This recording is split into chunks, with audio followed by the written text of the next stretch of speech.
Sa mga katik vloggers, mga subscribers, bago at luma, mga supporters, mga dumaan, dumalaw at bumisita sa channel, lahat ng mga viewers, secret viewers at silent viewers, magandang araw. So ito, balik tayo sa car stereo. Ito na may tuner lang, hindi naman cassette. At luma pa rin talaga, pero meron na siyang sariling amplifier. Katulad nung cassette car amplifier, cassette car stereo na inano natin, kinumpuni natin nung nakaraan. Ayan. So, ang complaint nito ay hindi mapagana nung kapwa teknisyan natin, kaibigan natin. Ay, hindi naman kasi yun yung talaga ito yung niya, focus niya. Kaya pinasa sa atin. Tiningnan natin at yung mapagana na natin at mapatunog. Itong mga buttons na to ay sira na dahil matagal nang hindi nagagamit. Ayan. So, inayos din natin yan. Binaklas natin isa nilinis. At ayan, okay na siya.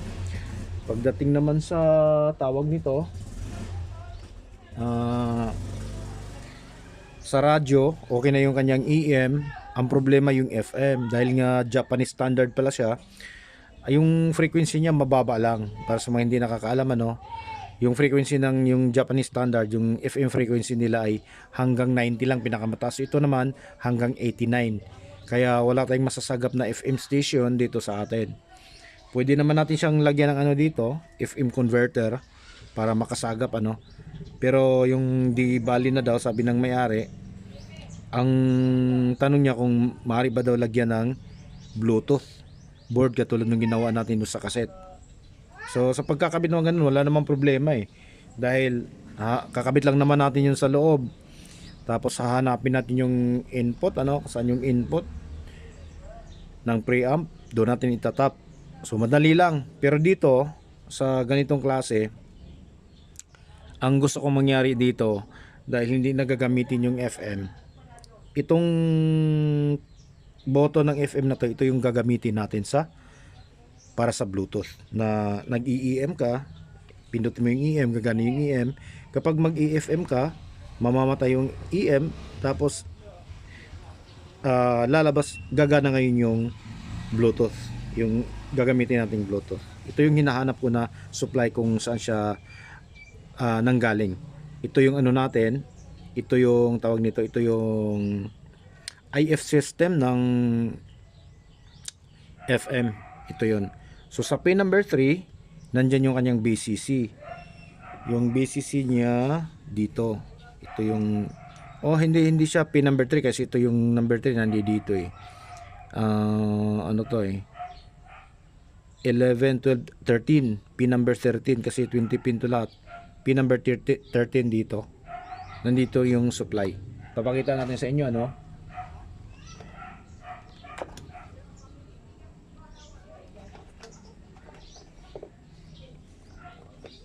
Okay. So off muna natin. So isa pa sa mga problema pala nito ay wala na itong backlight niya para sa display, wala na yan. Tapos ito sira na palitin na rin natin, pero gumagana pa yan. Gumagana pa, pupwede pa siya. Okay. So yan, off. Pag on, gagana yung ilaw. Tapos EM tayo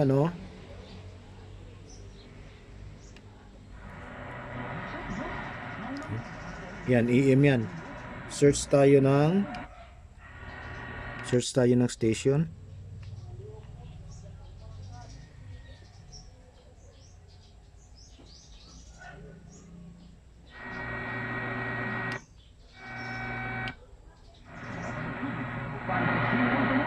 Okay, so yan, meron na.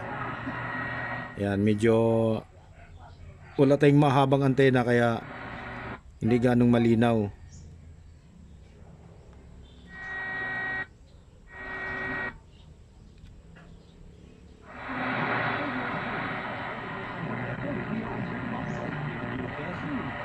Okay? So gumagana ng normal yung kanyang EM. Yung FM, ayan. Yan yung FM niya. So tinanggal ko yung jumper nito galing dito sa kanyang IF system papunta doon sa kanyang regulator na nagsusupply dito. Ito yun yan Yan. Yung ako nakikita, yan. Tinanggal natin, hinang natin. Pag nakadikit yan dito, syempre hissing yung lalabas sa FM. Ayan o. Ayan. Yan yung FM. Okay? Ayan siya. Tapos, kapag nag-EM ka, tulad kanina, lalabas yung EM. So, ito ngayon itong supply na to ang gagamitin natin. Ang supply na yan ay, ito para makita nyo, no?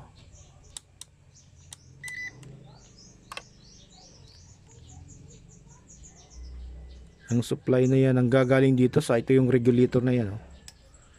Itong transistor na yan, ayan, papunta siya dito.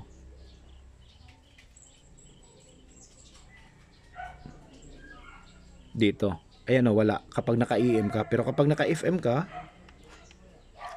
halimbawa ito. Ayan. Saan ba yan? Ito. Ayan. Kapag naka-FM ka, lalabas yung 8.8 volts niya. Papunta yan dito. Ayan o. Tapos dito. Ito. Ayan. Yan yung supply na kukuhanin natin at gagamitin natin doon sa ating Bluetooth module. Katulad nung kinabit natin na 3.7 hanggang 24 volts. So 8.8 pasok yung voltahe na yan para doon sa Bluetooth module natin. Yun yung gagamitin natin.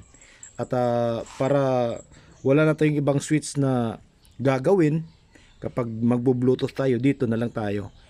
Okay? So EM, tapos pag pindot mo ng FM, gagana na yung kanyang Bluetooth. Yun. So diyan yung gagawin natin. Pagka sa input naman, so madali na lang yan kasi dito ka lang kukuha oh. Diyan naman kasi yung ano. Ayan oh.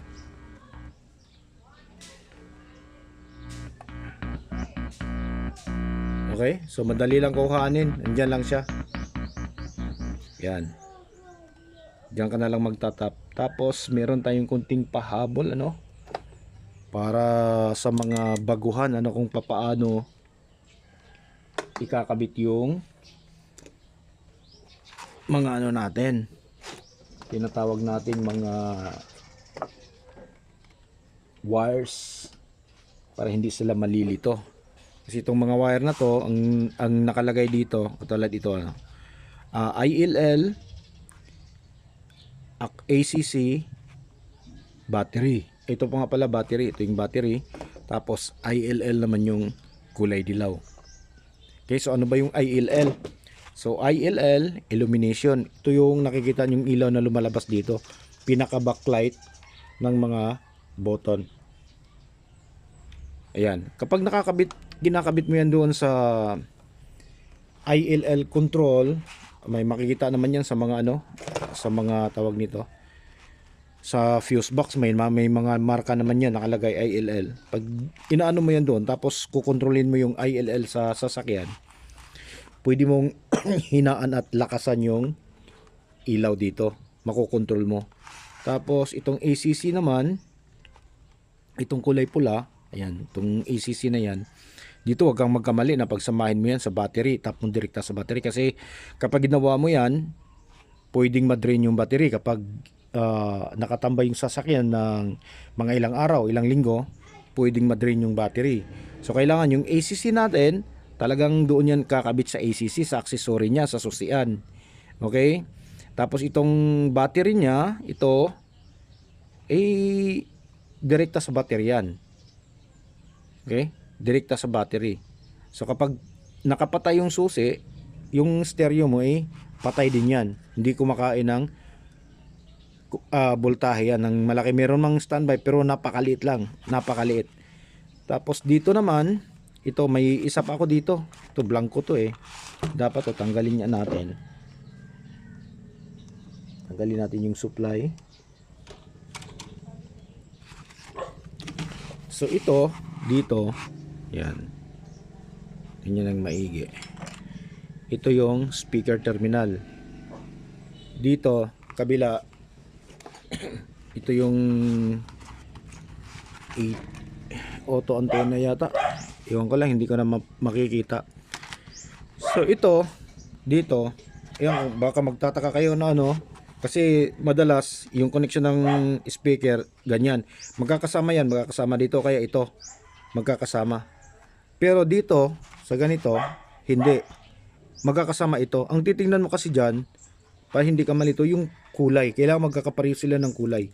Ang pinagkaiba lang nila ay mayroong stripe na kulay itim. Tapos ito naman yung magkakasama ito. Ito may kulay itim tong isa, so ito yung negative. Ito yung kulay itim. Ito yung positive.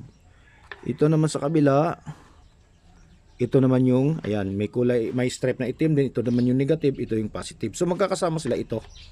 Ito yung speaker na magkakasama, ito naman yung magkakasama. Kaya kapag mga ganitong hindi ka sigurado, hindi ka sigurado kung nasaan yung tamang kabit, anong gamit nitong mga terminal na to, buksan mo talaga at silipin mo. Merong nakalagay dito, dyan, may mga marka dyan sa mga terminal yan, at meron din dito sa likod. Okay, kasi pag sumablay ka dyan, pwedeng masunog yung amplifier IC natin, o kaya dito dito sa board na to. Tapos isa pa ito, isa sa mga dahilan dyan kung minsan hindi tumutunog, katulad nito, kung mapapower man na nung unang gumawa na to, hindi rin niya mapapatunog kasi tinanggal niya yung screw dito. Hindi mo pwede kasing tanggalin tong screw dito dahil yung likod ng yung IC na yung audio IC na kailangan naka-ground yan. Kapag hindi dumampi sa ground yan, hindi rin lalabas yung tunog kasi walang negative supply. Yan, kaya nilagyan natin siya, ayan, para magkaroon ng tunog.